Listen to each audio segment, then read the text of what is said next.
Pusti Radra da radi svoj posao jer tome smo rekli ja. Svidački unutra. Još ima neki. A još ima nekih plan, da?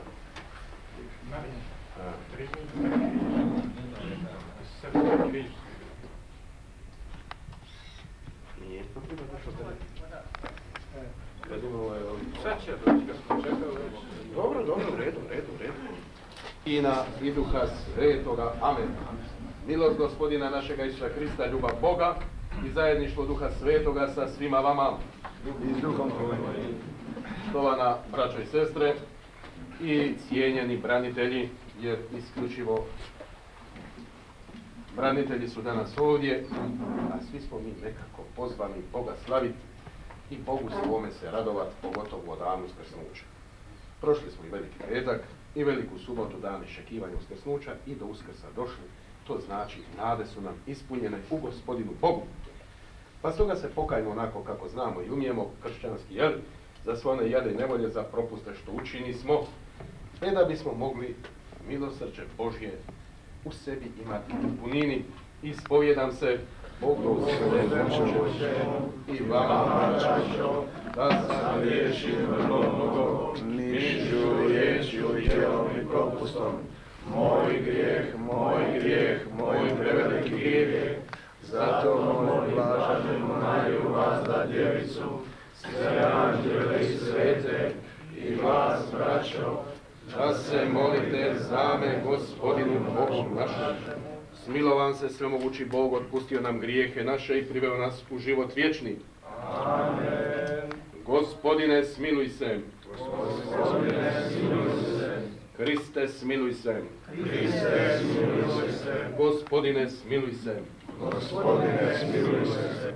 Koji oduzimaš grijehe svijeta, primi našu molitvu, koji sjediš s desne Otcu, smiluj nam se, jer ti si jedini svet, ti si jedini Gospodin, ti si jedini svevišnji Isuse Krist. Pobjedio smrt i otvorio nam pristup u vječni život. Udijeli nama koji slavimo blagdan uskrsnuća da se obnovimo u Tvome duhu i s Kristom ustanemo na svjetlo novoga života. O Gospodinu našem Isu Kristu koji s Tobom živi i kraljuje jedinstvu Duha Svetoga Bog, po sve vijeke vjekova. Amen. Gospodo, izvolite sjesti ko može. Pane Prozbori Petar, vi znate što se događalo po svoj Judeji, počevši od Galileje, nakon krštenja koje je propovijedao Ivan.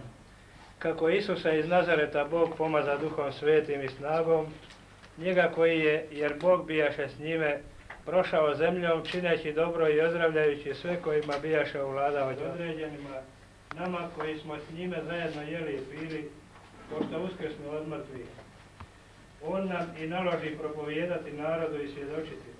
Ovo je onaj koga Bog postavi za sudca živih i mrtvih. Za njim svjedoče svi proroci, da tko god u njeg vjeruje po imenu njegovu prima oproštenje grijeha. Riječ je Gospodnja. Ovo je dan što ga učini Gospodin. Ovo je dan što ga učini Gospodin. Zahvaljujte Gospodine. Gospodo, pročitat ćemo Sveto Evanđelje. Ajmo to lijepo učiniti na nogama. Gospodin s vama. Čitanje iz Svetoga Evanđelja po Ivanu. Slava tebi, Gospodine. Prvoga dana u tjednu rano ujutro još za mraka dođe Marija Magdalena na grob i opazi da je kamen s groba dignut. Otrči stoga i dođe k Šimunu Petru i drugom učeniku koga je Isus ljubio, pa im reče: uzeše Gospodina i uđe u grob. Ugleda povoje gdje leže i ubrus koji bijaše na glavi Isusov, ali nije bio povoje nego napose smota na jednom mjestu. Tada uđe i onaj drugi učenik koji prvi stiže na grob i vidje i povjerova. Oni do duše još ne upoznaše pisma da Isus treba ustati od mrtvih. Riječ je Gospodnja. Evanđelskom riječu izbrisale se naše pogreške. Gospodo, sjednite, čini mi se da je moment. A ja vam kažem, gospodo, da je jadan onaj Hrvat koji nije u današnje vrijeme razapet na križ. Jadan i nema. Sirotinja i Bože sačuvaj. Jer ko danas ne osjeća težinu i križ ove nacije, taj nije, niti može se zvati da je pripadnik ove nacije, nije nikako. Jer Hrvatska je razapeta na križ i svaki čestiti čovjek, svaki čestiti pripadnik ovoga naroda je zajedno sa zemljom razapet. Križ se još nije makao niti centimetra od onoga dana kad nas je snašao. Dunque, gospodo moja, budite ponosni što ste zajedno sa svojom zemljom razapeti na križ i što zajedno sa svojim gospodinom čekate uskrsnuće s toga križa.